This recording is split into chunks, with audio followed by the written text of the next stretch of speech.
I think a lot of people look at process as recipe for success or formula for success. And they often forget that it's the perspective and the people that you put into that process that are actually going to make it work. Welcome to episode 9 of season 3 of Starts at the Top, our podcast about leadership, digital culture and change. I'm Zoe Amma. And I'm Paul Thomas.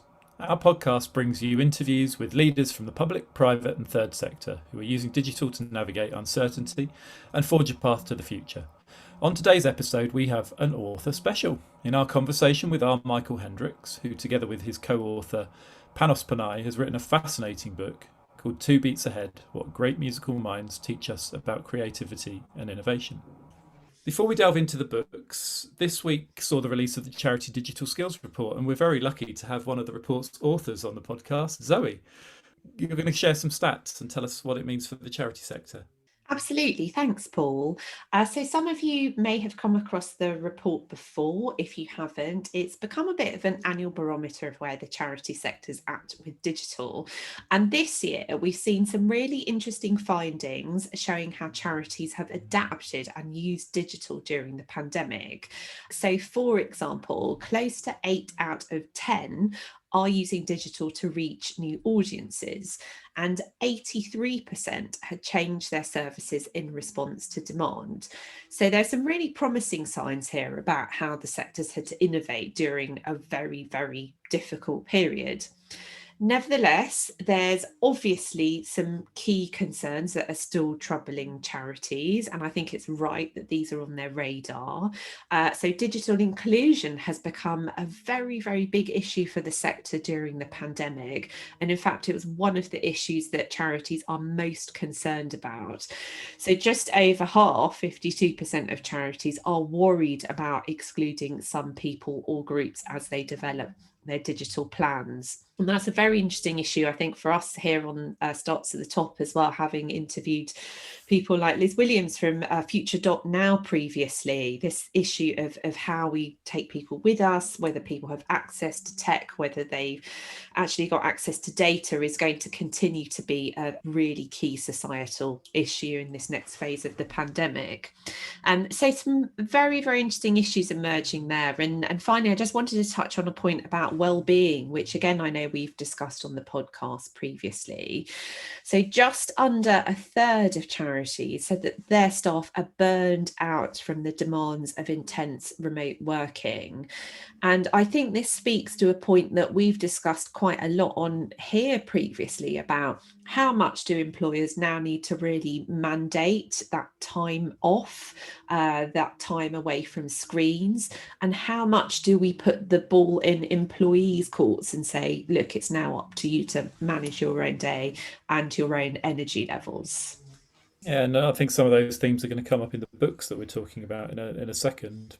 And it comes this week. I think there was a write-up in the newspapers about, was it Iceland? I think Iceland's experiment to a 4-day week and how successful that was. And so I think there's lots of questions for all organisations to be asking themselves about what the sort of the future pattern of work looks like.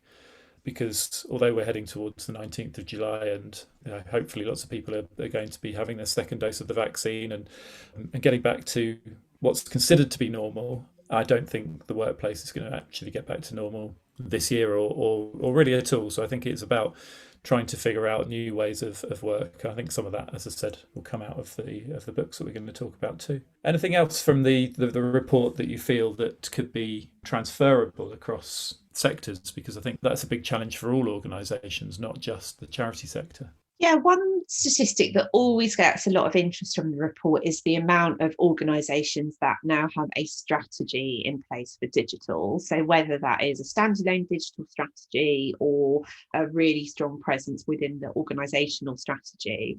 And there was some significant movement in that this year. So 60% of charities now have some kind of strategy in place for digital, which is a really positive improvement on last year. And it'd be interesting to think about whether that approach has also shifted across different sectors as well. So if you've got any insights on that, please do tweet us or email us. And Paul, I don't know whether you've got any thoughts from your experience. No, I was just going to say that I've just started work with a big international company based out in the Netherlands. And I think lots of the topics in the books that we're talking about, and from the skills report, and the fact that they are investing in such a large way in their own digital transformation. I'm part of a squad of people who are working on one aspect of that transformation, and there are other squads across the organisation that are working towards the similar aims and linked aims. It just shows you that it is being taken seriously. The bit that I'm working on is predominantly focused on skills that the organisation would need for the future. And I think it's fascinating that it cuts across sectors, right? It's not just charity or big corporates. It's all sorts of organisations are going to be making these changes and starting to wrestle with this. So exciting times ahead. Definitely. And speaking of exciting times, many of us will be heading to the beach, even if it's in the UK, in a few weeks' time. And in this episode, we wanted to do a roundup of all the latest books that we've been enjoying about leadership, about tech, and about change before we get on to our author special interview later. So, Paul, what were the books that caught your eye recently?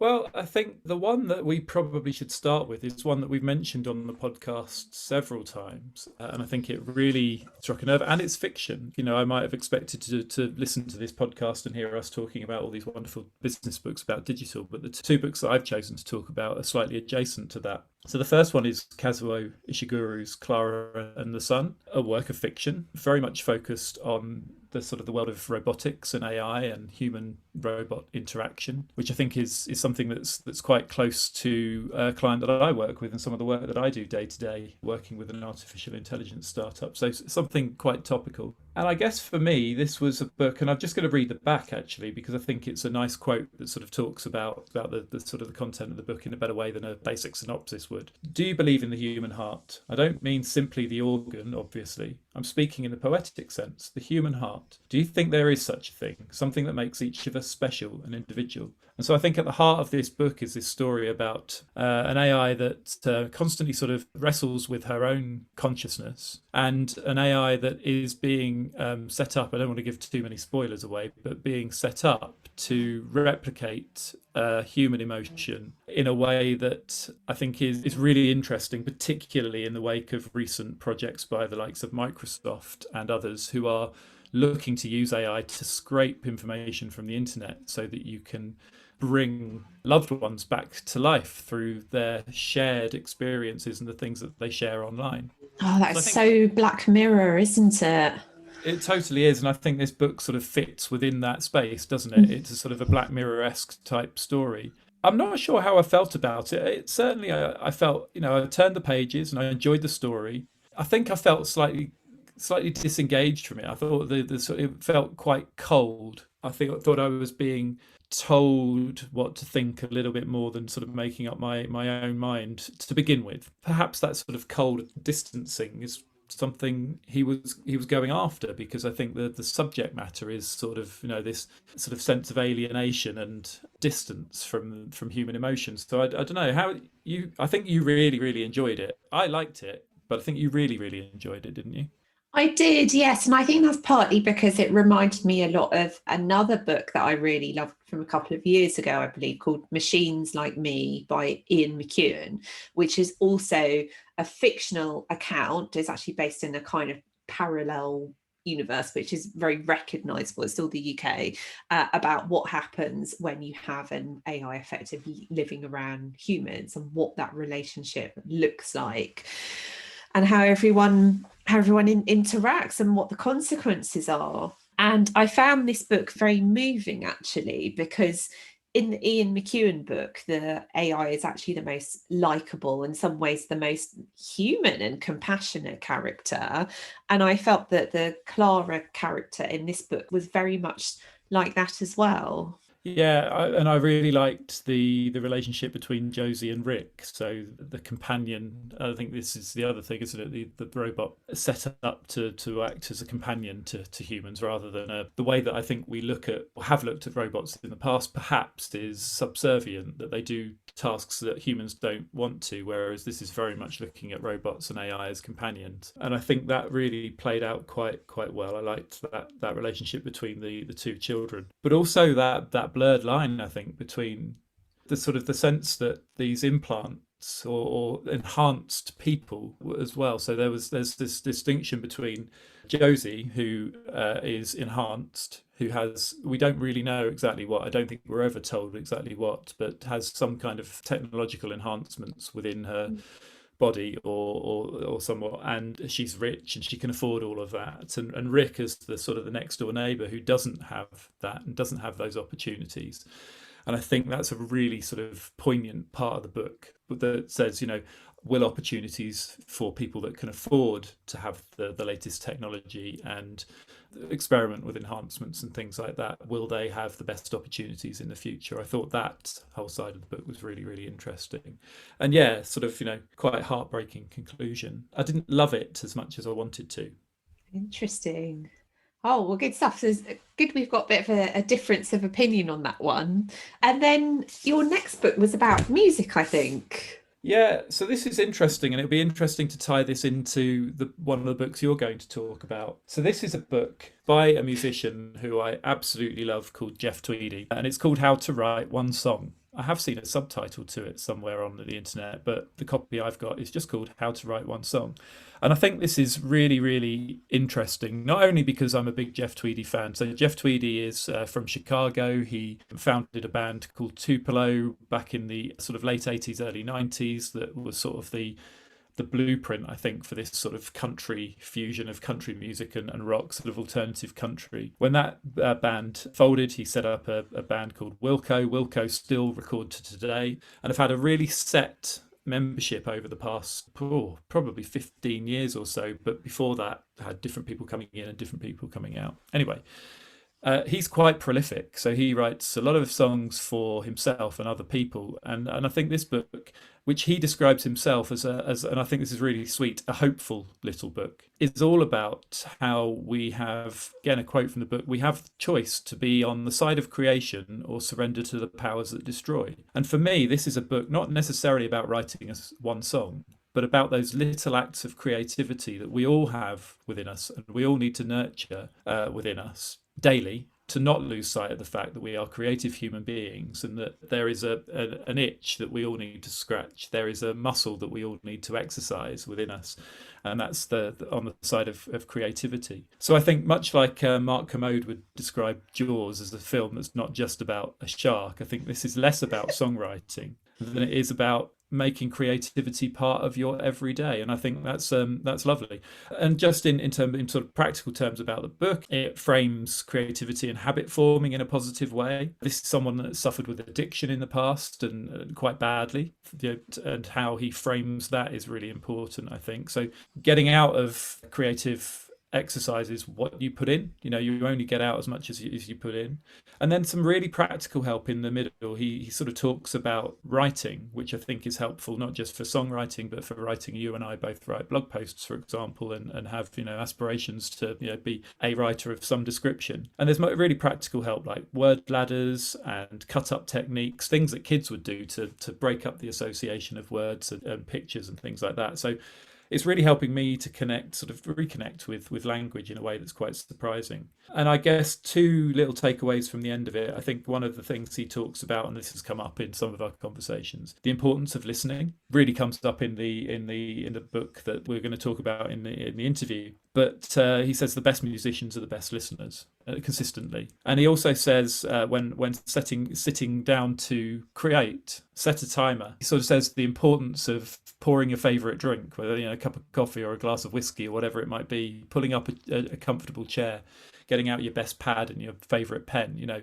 all of that stuff shouldn't be overlooked. So I think, How to Write One Song, not just about writing songs. I just think it's a nice little book, a very easy and personable read from a really interesting man. Amazing. Wow, I'd love to read that. You've sold it to me. I'm really keen to dig into that. And I love the points about creativity and how to be a better wordsmith. Exactly. Yeah, and I think that's really important. And I think those little things that don't necessarily have time to do in your day-to-day life. So one exercise he says, for example, is to sit down and think about any subject and write a list of words. And then on another column, look around the room that you're in and write a list of all the things that you can see. And then just start to stitch them together. And he comes out with nonsense, but it's nonsense that actually makes you think of things it makes you visualize language in a way that is really, really interesting. Fascinating. So there were 3 books that I wanted to briefly talk about before we get to our interview. And the first one is one which perhaps quite a lot of our listeners may have heard of already. Came out a couple of months ago, called A World Without Email: Find Focus and Transform the Way You Work Forever by Cal Newport. Now, it was really interesting reading this book because I saw quite a lot of the press coverage before I actually got the book itself. And I think a lot of the coverage was very much focused on there's nothing here about Zoom. Is it realistic to do away with email completely? And I think some of the media coverage out there perhaps didn't look at all the nuances of the book itself. So that's what I wanted to focus on. I thought this was a really interesting, really practical read. Firstly, it highlights the absolute time suck that email has become. Now, I have to say, on a personal level, I'm becoming ever more frustrated by how much of a clunky, high friction manual product email is. There's no way we would have designed it that way if we were developing email as a product now. And he talks about how 3 hours are lost to email per day. And in 2019, the average office worker was sending 126 business emails a day. So that's one every 4 minutes. And if you think about the time we could get back if we were using email in a better way, or maybe I'm just using it less for the right things, then we could all be so much more productive. So his working hypothesis as part of this book is about how, whether it is email, whether it's instant messaging, it creates this, what he calls this always on hyperactive hive mind, which means that you're constantly context switching between different tasks. You just can't get your head in the game for deep work, and that in itself kills efficiency. And also it means that the stuff that you were just talking about, creativity and innovation, is much harder to do because you're constantly moving between all these different demands. It's a really practical book. It's not a purist book either. Some of the articles I'd seen about there had perhaps indicated. And he suggests a lot of really useful stuff about mapping your comms workflows in your organisation. Some really good tips if you use Trello to organise your workload, which I know a lot of people do. And he's got a very useful guide towards the end of the book about how you can do that. And then also about when you might want to be transparent about your working habits. So one of the things he suggests in the book is to block out time to look at email less regularly, but not to do a Tim Ferriss, to actually not necessarily tell people you're only looking at it twice a day, rather than having, this quite terse out of office or on all the time. So I thought that was really interesting, and is probably going to be a very useful guide for people with all the information overload we're all facing in this world of remote working. Yeah, I really liked that point about not telling people when your times are, because I think people are quite keen to point out, aren't they? Well, I only answer email between 9 and 10 and 4 and 5. Well, good for you. Now I know when to email you, so that you see it. So I think it's a good point to try and keep that stuff quiet. But the link back to the Jeff Tweedy book is right, and I think it's about being purposeful. It's about setting that time, isn't it? And saying, right, I am going to work in this way. Otherwise, yeah, I think you do lose sight of the the deep work time, the time where you actually can get the things that you need to do done, but rather than being led by other people's agendas. And I guess this is probably something for a future episode, maybe something we should do in season 4. But I think that's around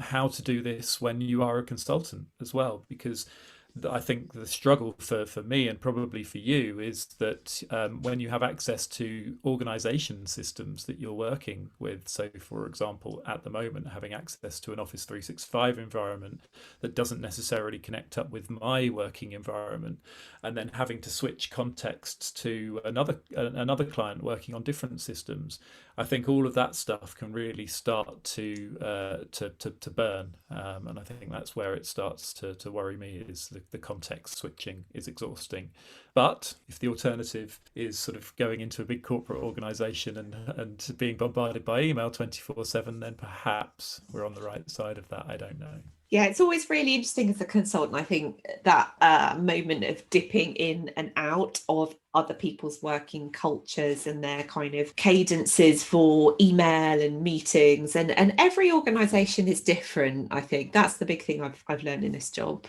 So speaking of working cultures, the second book I wanted to talk about is called The Conversation: How Talking Honestly About Racism Can Transform Individuals and Organisations by Robert Livingston. I thought this was a fascinating book about how to have really difficult conversations. It's obviously focused on equality, diversity and inclusion, but actually I think a lot of the principles are very useful for any kind of challenging conversation that you might have. And it feels especially timely for the charity sector, because obviously there's been a lot of discussion about how we can make the charity sector a more inclusive, a more safer place over the last year. So this is definitely a very good book to read if you're a charity leader. So some of the tips that Livingston offers are about having very clear and direct and bold and unapologetic conversations, but also to have some empathy for the perspective of people who may not currently share your commitment to inclusion. So they may be earlier on in the journey. And he says we've got to listen to those people's fears and understand their willingness to learn, so that you can find out where they are at. I suppose it's a little bit like our thing that we always say about meeting people in digital where they are, and then looking at how you can make progress from the place where they currently are at. Some great tips in here about how you can create that psychological safety for any tricky conversation. And in particular around equality, diversity and inclusion, he talks about how we need to gather the facts so that we've got a lot of evidence of those conversations, but also to have that space for feelings so that people on both sides can express how they are dealing with all of this stuff. And a great tip about focusing on the problem, not the person, which I thought was a very, very good way to frame these discussions. And as you go through the book, there are many useful checklists for how to structure and have really difficult conversations around equality, diversity, inclusion. And I think that will be very useful as a lot of organisations move forward with this stuff. Sounds like a great read, and one that I might have to borrow. Yeah, I've already recommended it to one of my clients, actually. I think it's important, isn't it, in every single wake of life. And I was going to talk, just going to mention the football then. I always link it back, but the football. Always. But I think it was a really, really interesting conversation I was listening to on a podcast with Ian Wright, where he was talking about exactly that, meeting people where they are. Because during the current tournament, for example, he stood in a stadium doing a job for ITV as a black man, whilst there is all the sort of the taking of the knee and the sort of the misunderstanding there, and he's very much the same. You know, it's just disappointing him that there is a sort of a mix of booing and applause. And last night it was absolutely fine. We're recording this just after the semi-finals. It was interesting. He took that same view. You know, I have to understand where they are, but what I need to help them to do is I need to help to educate them. You know, so it wasn't anger. It was, I understand where they are. I don't agree with it, but this is how I'm going to frame the discussion. So I just think it was useful context. And you have a final book? Yes, absolutely, I do. So this is a really good one to read as we all begin to think about the future and where we go from here as society gradually reopens. So this is called The Reset, Ideas to Change How We Work and Live by Elizabeth U.V. Benene. It's a really thought-provoking book about where we go from here after the great working from home experiment of the last year. And U.V. Benene, who I think is a journalist, I think she's written for the FT, argues that we need to take this as a fundamental opportunity to reinvent how we work and live. And we can't do that in a vacuum. We need to think about the knock-on implications for society, for community, for the cities that we live in and what they look like, and ultimately what fulfills us all. There's a great chapter in here on organisational culture, which I thought was really fascinating. So she talks about how it can't just be about perks. It can't just be about free yoga sessions and free fruit and where your ping pong table is in the office. But ultimately, we've got to do the really hard work of thinking about culture in terms of commitment and what we all bring to our jobs. And I think that's a bit of a game changer, because a lot of organisations still see culture as something that's very top down. It's set from boardroom level. But actually what she's arguing for is that it needs to be something that's a lot more crowdsourced and has a bit more flex and a little bit more nebulousness to it. So I thought that was really fascinating, how you can see it in the context of overturning this feudal hierarchy.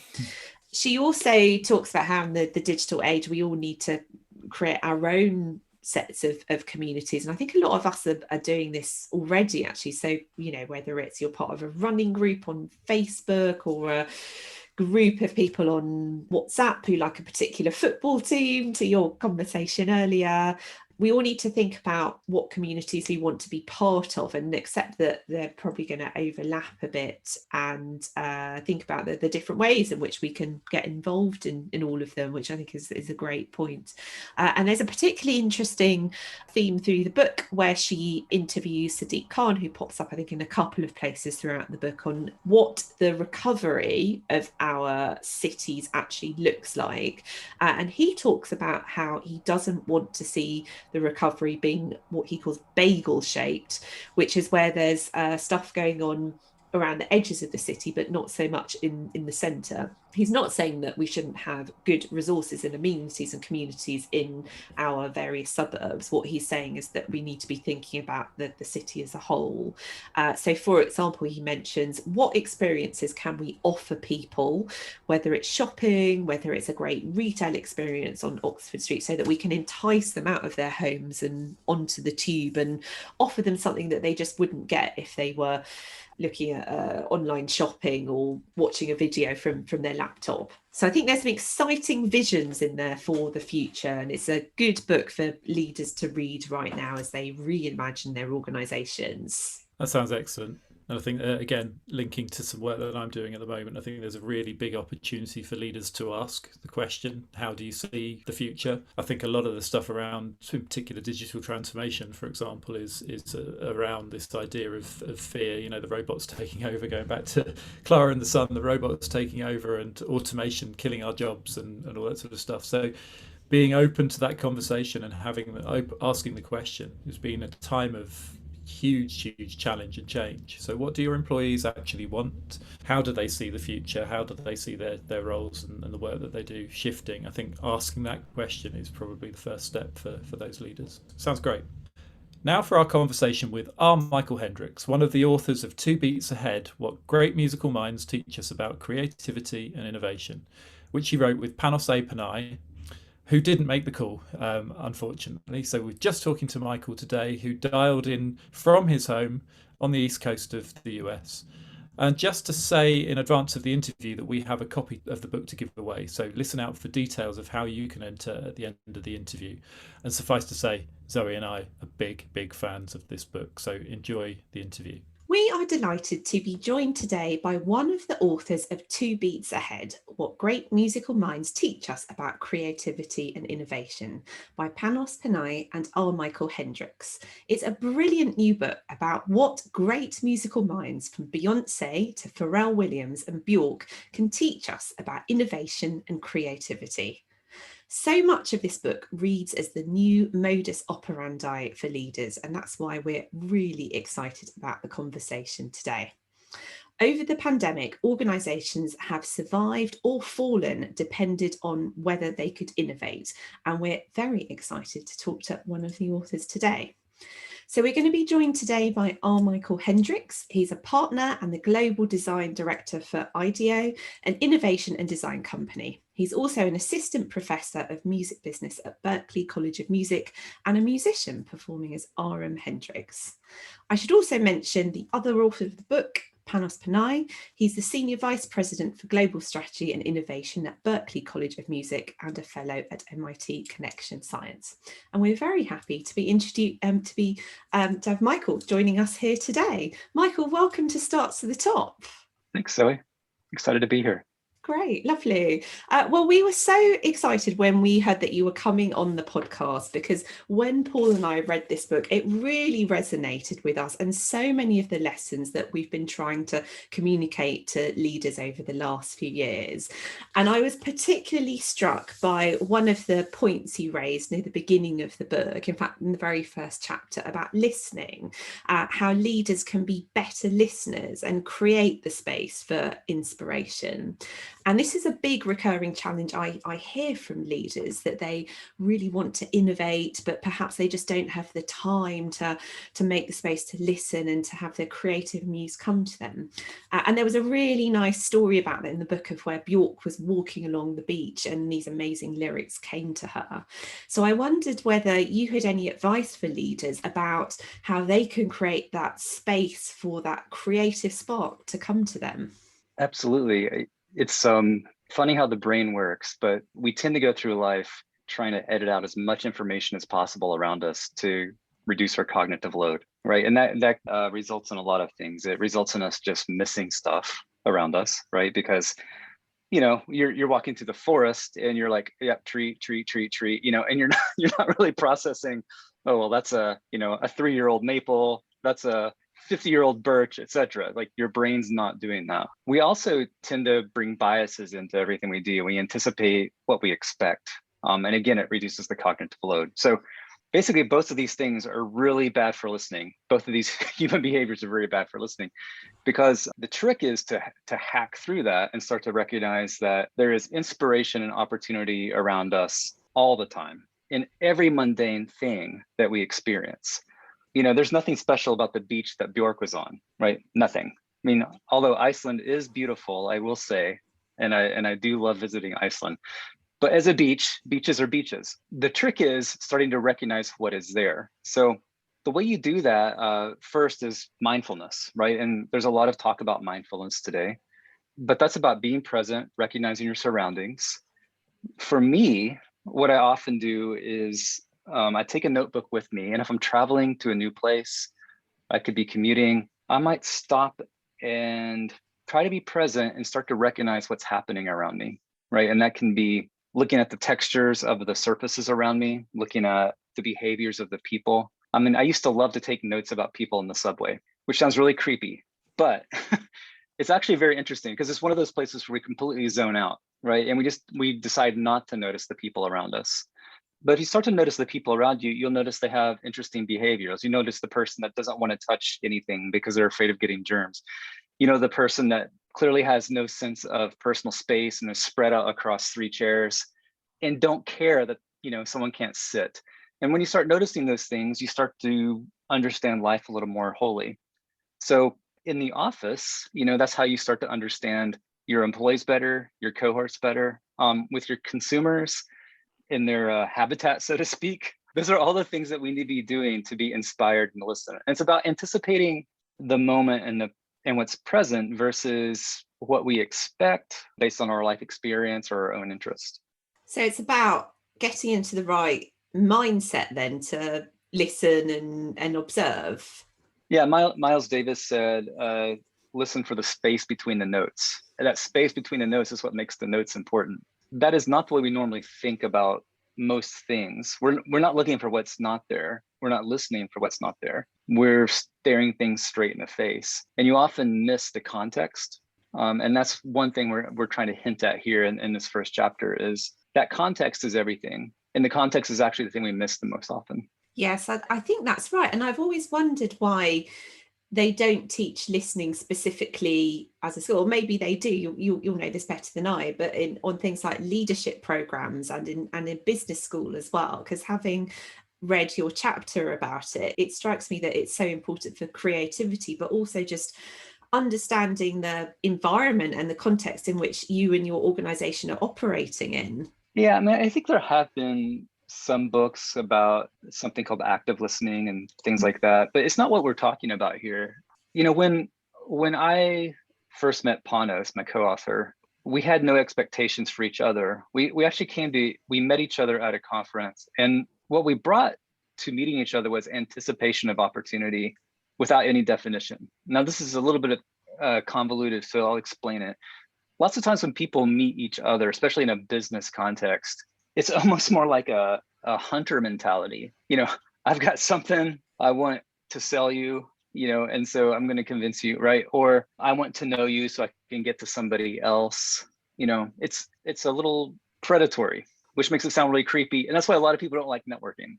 But when I met Panos, he and I were both had a searcher's mentality or discoverer's mentality, which is we were both searching for something. We weren't sure what, but we recognized that because of where we both were in the world, there was probably something interesting to search for together, right? And in his case, he was bringing entrepreneurship into Berkeley. I was thinking about music and design and innovation.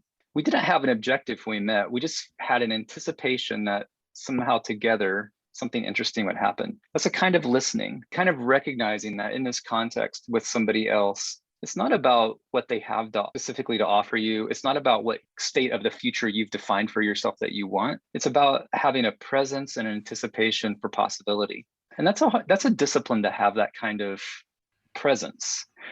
And I talk about it that way because the book is actually all about mindsets. It's not about doing a bunch of stuff, right? And I think this makes it different than other business books as well, because it's not like, here are the 4 things to get started on today. Here's how to listen, you know? What we're really trying to do is say, here's how to see the world in a new way, the way a musician sees the world. You know, and what I described about Panos and I is the same thing when 2 musicians come together. You know, someone starts playing, another person just kind of joins along. You don't know if a song's going to come about or not. You actually don't know where it's going to go, right? It's that attention to one another, expectation from one another that starts to lead you into a new space. And also that recognizing the environment around you. And obviously, you know, I'm not a massive jazz aficionado, but that's the way jazz works, right? You know, that somebody starts a different beat or a different rhythm, and then everyone else joins in with that, and it just goes off in multiple different directions. But the aim is still to create something amazing and create something beautiful, right? So that sort of sense of, a direction of travel, but everyone sort of finding their own space within that conversation as well. Absolutely. And actually there's a phrase that's taught in improv music that is also related to this idea, which is when you're with other people playing and you get lost, you stop and you listen. And again, it's another example of this idea that it's not about trying to keep up. It's not about trying to impose your idea of where things should be going. It's about the humility of recognizing that you lost the pathway in the framework. And the best way to get back on track is to pause, recognize what's happening around you, and then ease your way back in. There's so much there that leaders, I think, that I'm even speaking to in the last couple of years could really pay attention to. Yeah, definitely. And on that note, I was really interested in the stuff in the book around creating that culture of experimentation and collaboration. And I was particularly struck by the example about how Beyonce and her team, how they created the Lemonade album, and that point about handing over power to collaborators to ultimately create something really beautiful and meaningful together. Do you have any advice for leaders about how they can create a culture like that, and also what the barriers are to doing that? Well, collaboration in the business context is quite difficult sometimes, especially when you put teams together. Often the difficulty there is a lack of trust between people. You know, they have a culture of distrust, a culture of competition. When you do put people together, the power dynamics are weird. You know, the lack of interest in one another is pretty high. You know, it's not just the business environment. I mean, my kids are out of high school now, but when they were in high school, they were put on team-based learning projects. You know, and I actually love team-based learning. I think it's great because I believe in it, except for the conditions that they put the students in are just like what I explained, where it's a spectrum of one student is highly competitive, wants to come across as the smartest person on team. One student doesn't even show up because they just don't care. And they know that other people will carry the load, so they don't contribute in any way. And let's face it, that's what happens at the office as well. A lot of that can be avoided if we think about building those teams differently, right? And this goes back to Beyonce. So, a lot of times when we're building teams, a mistake about building teams could be, let's, put together a team that's all in the same department. We know what happens there. That department is competitive with the other departments. And so therefore they don't share information. Make sure Bob doesn't know about so-and-so because we don't want him to find out. And then immediately what happens is you have divisions in the organization, right? A more advanced company might make cross-functional teams across departments, right? And that's become a more popular idea. And that is a better idea, make cross-functional teams. But often the mistake there is once you decide the good thought, which was to make cross-functional teams, you choose the people on team based on their title, right? Their role, their quote accountability. And you can often end up in the same situation where though you have on paper what looks good, a good matrix of verticals and horizontals, you don't necessarily have the right people for the job, right? Just because they have a certain accountability for something within the organization doesn't mean they have the experience, the qualifications, or the talent to actually contribute well to this project team. So then how would Beyonce do it? The way Beyonce is going to build teams in your company, she's first going to say, what are we trying to accomplish? And it's going to be a little vague. Like we're going to make, this choreography, this song, this dance. We don't know exactly what it's going to be because we're going to decide together as collaborators what it's going to be. All right. So it's not, let's build the objective and then build the team. She's thinking first, I want to find the right collaborators and we'll decide what the objective is. So that's different, right? The second part of that is asking, and who do I respect within the organization for being the best at what they do? And that question is not answered by, oh, Sarah, because she has this title. That question is best answered by, do you understand what motivates that person, what their passions are, what their true accomplishments are in the organization? And that doesn't pay attention to role. So with Beyonce, she might go to, in the US, when she was working on a song called Hold Up, she's going to people like Ezra Koenig and Diplo for inspiration, but she's also going to MNEK in the UK, who's not popular in the US at all, but she admired because of his songwriting skills. And when you start to assemble this team of established celebrity, independent artists, based upon their strength as songwriters, you just have a better team. So that's what she does. But she also does something else unique about that. And that she's not saying, I have an assignment for you. I have an assignment for you. I have an assignment for you. And that's best illustrated with her collaboration with Jack White, where she says, Jack, I want to be in a band with you. Now, Jack White, amazingly inventive guitar player, super creative songwriter. She could have went to a session musician and said, oh, I want you to play this solo, this riff, kind of like the White Stripes, and we'll write a song. We'll finish a song that I've written. But she didn't. She said, Jack, I want to be in a band with you. And that sums up everything for me. It's recognizing that peer respect, recognizing the strengths that people have, what they're known for, and then asking them to bring that with them to collaborate on something with you to see where it would go. That's quite different. So in the workforce, you might be thinking, in my company, whom do I know, for example, that throws great dinner parties? You're like, well, why would that be important? Well, there's someone that's actually paid attention to the personalities in the office, right? There's someone that is good at being hospitable. There's someone that knows how to design experiences. Like I might go to them and say, hey, I've got this workshop I want to do together with you because I know you know how to make people feel welcome and engaged, and you know how to pull their interest out. And it would be great to have you as a coordinator on this project or as a contributor on this project. We may not necessarily think of those personal passions, as personal strengths, as useful in the office, unless we think in this framework that I'm talking about. And then it's almost the opposite. You would ask, why wouldn't I be thinking this way? And you're right. In so many instances where I've been in rooms where people have been asked to come to the room to bring their ideas, it's been towards a specific goal. The end result needs to be something in this domain. And therefore you are completely constricted from the beginning. And there's no room for sort of a random thought from left of center to come in and sort of take something off in a different direction. Whereas musicians are very much in that vein right from the beginning, especially in collaborations.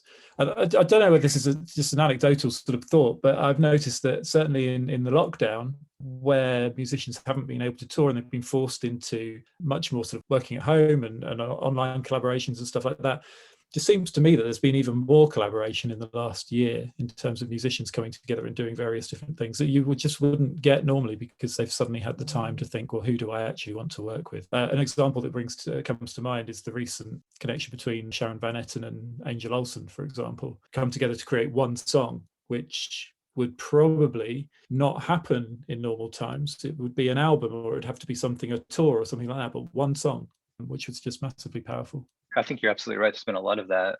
Taylor Swift's 2 surprise albums are a direct result of the pandemic. Totally.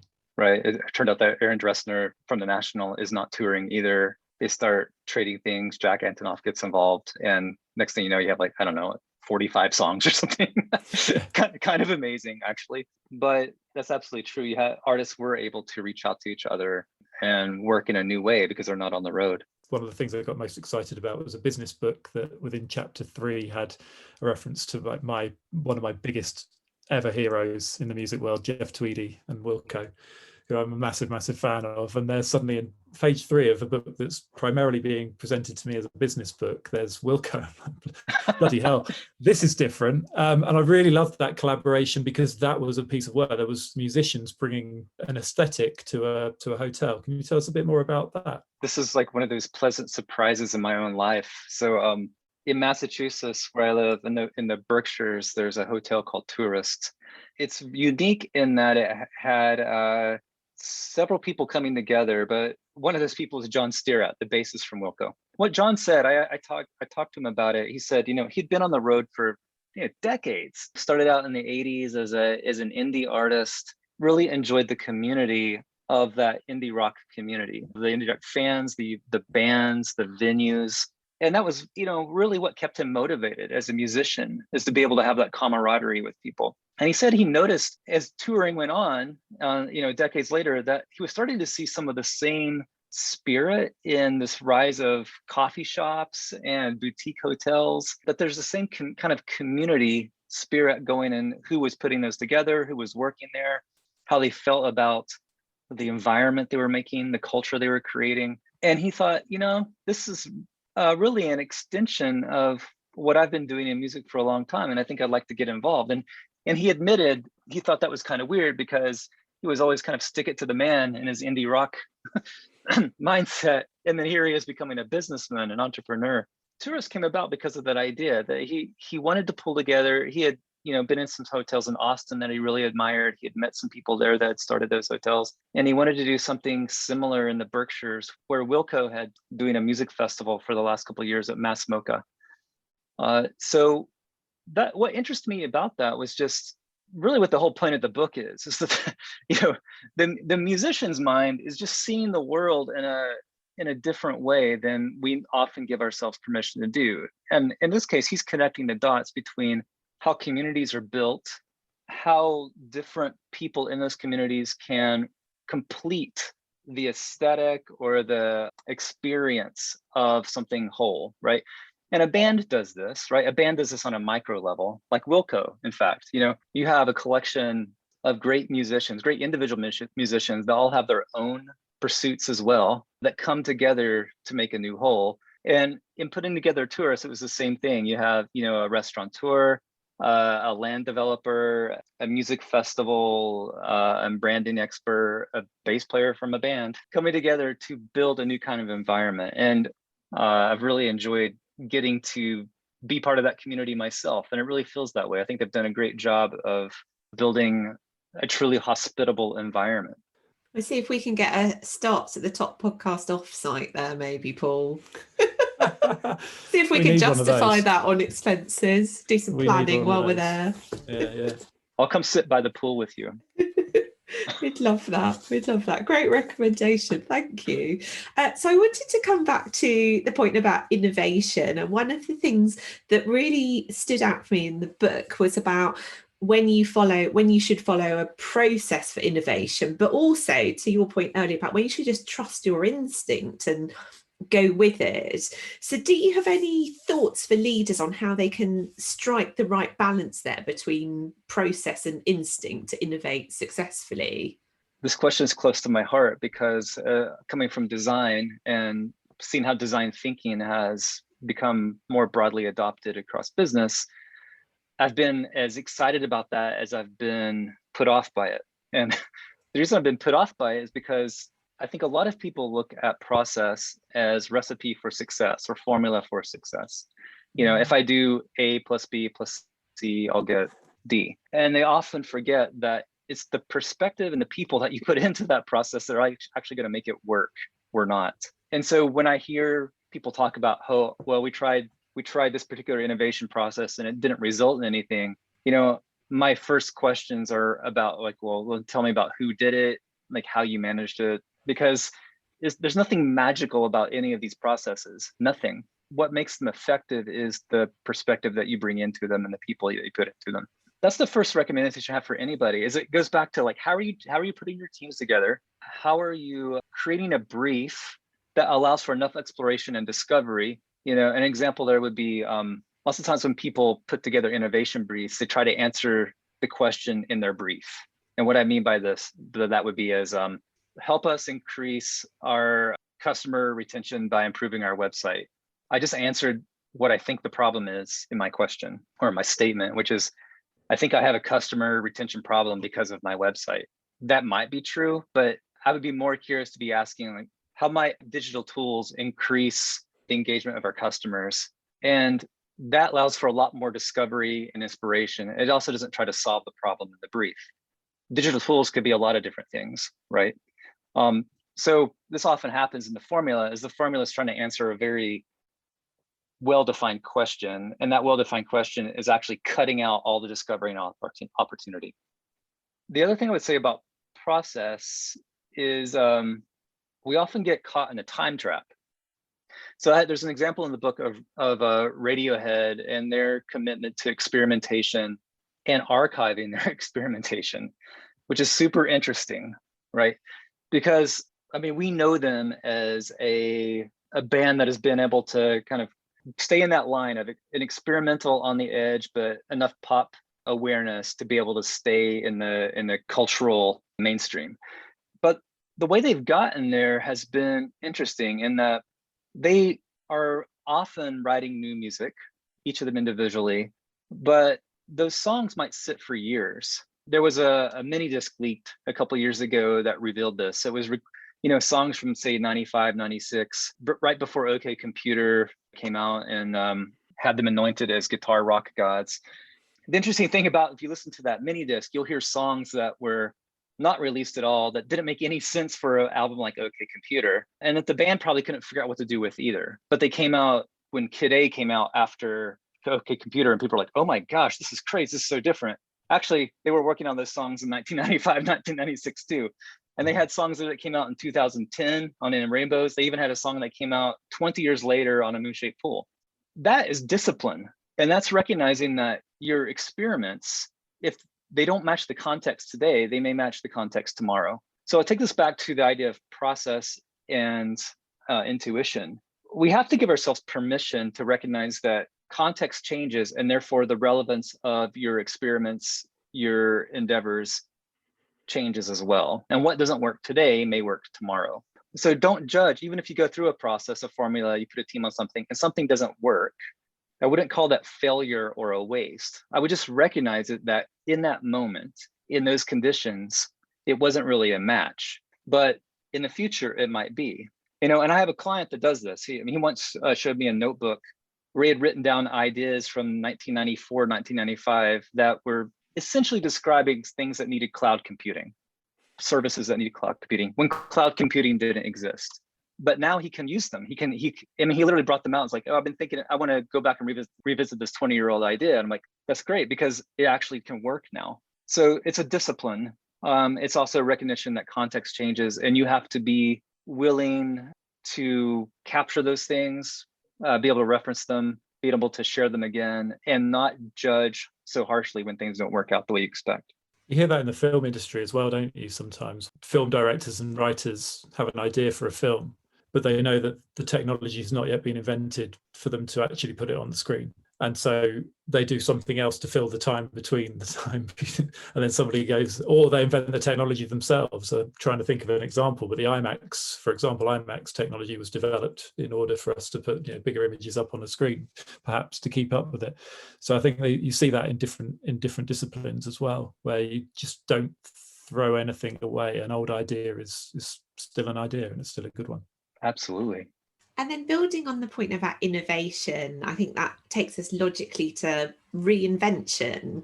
And towards the end of the book, there's some great stuff about how organisations have reinvented themselves over the years, and also as we went into the pandemic towards around the point where the book closes in March of last year.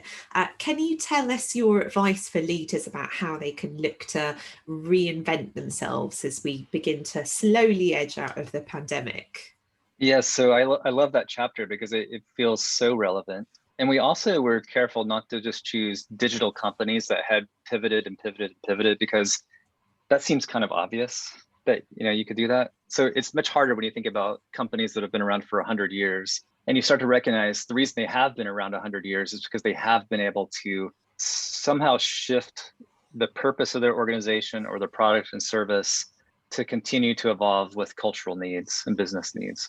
One of those examples is Fujifilm, and I think it's absolutely fascinating. We know that Fujifilm has actually come through a massive digital revolution and still exists, by the way, as a brand. But the way they made it through that revolution is very interesting. They recognized at some point that because between them and Kodak, whom didn't really make it, I mean, the Kodak you see today is really just a licensed brand. They were seeing a complete disruption to the film industry. So initially what Fuji did is they partnered with Xerox. They got into photocopiers. And like you might ask, like, well, why would a film company get into photocopiers?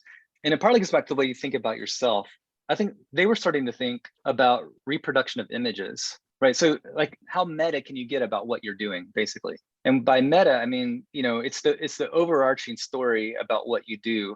But often that overarching story is actually the core of who you are as well, like your purpose in the world.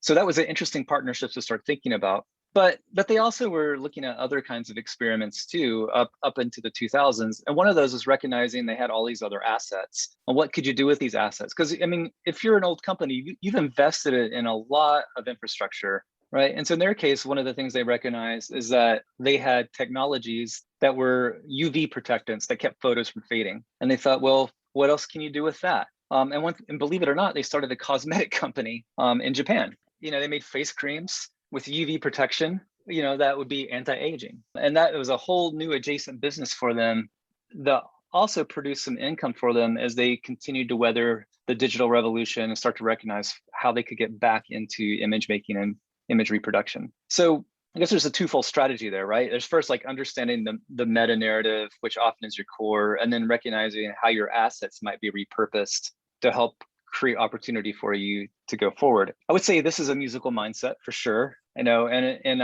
we begin this chapter reinvention talking about David Bowie, because he certainly was a pop star who reinvented himself over and over and over again theatrically, right? He had this character and this theme for this record and that theme for the record, and you can go all the way from Ziggy Stardust or Aladdin Sane to his character Lazarus right before he passed away, and get a sense for what he was doing.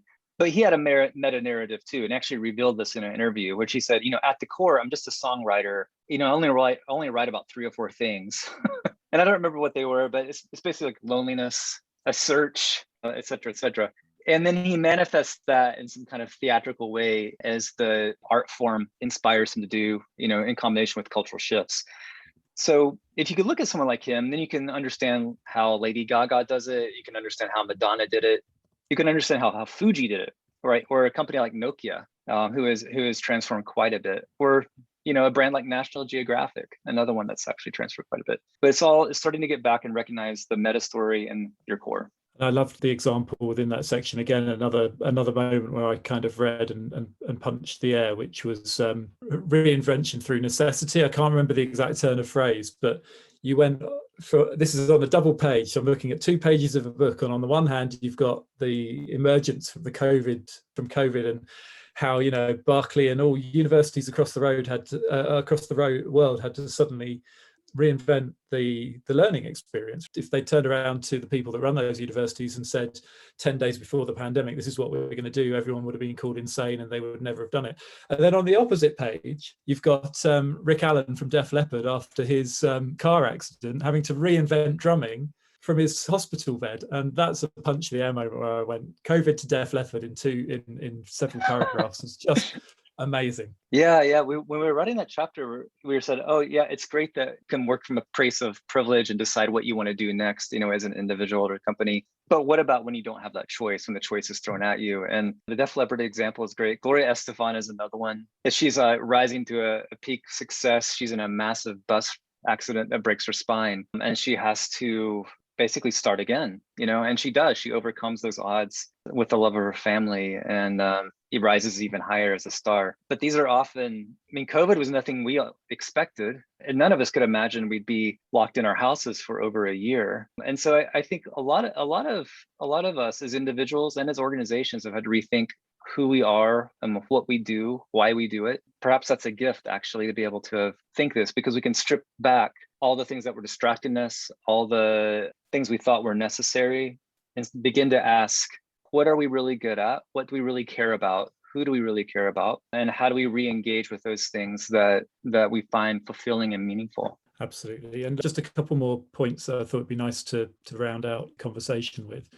And one is related to Gloria Estefan, actually. And she, I think from the book, there was she addressing an audience at Berkeley, I think, and she sort of talked about a world getting too comfortable. And I certainly see this in business, where I've sort of spent most of my last 10 years, where there seems to be this all pervasive attitude of doing the least possible for the most amount of money. And she said something that I wrote down, which was sharpen your tools, because the more you learn, the better you can be.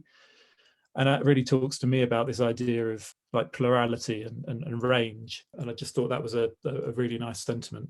Yeah, absolutely. I mean, I like that you brought up plurality too, because I think that's one of the things we're trying to emphasize in the book, is that we are many things. We are many people. We've created work environments that don't encourage that actually discourage that. There's an entrepreneur in the book named Steve Stout, who has a company called Translation. And he talks about, you know, when he's hiring software developers, he's as interested in their passions as he is in their hard skills. And he calls it majors and minors. And as he's building his teams, he's looking at their majors and their minors. And you might get put on the team because of your minor, not because of your major. And it speaks to this plurality idea that there's a bigger self that has more to contribute. And being sharp, as Gloria says, about those things is important. It goes back to the Beyonce example.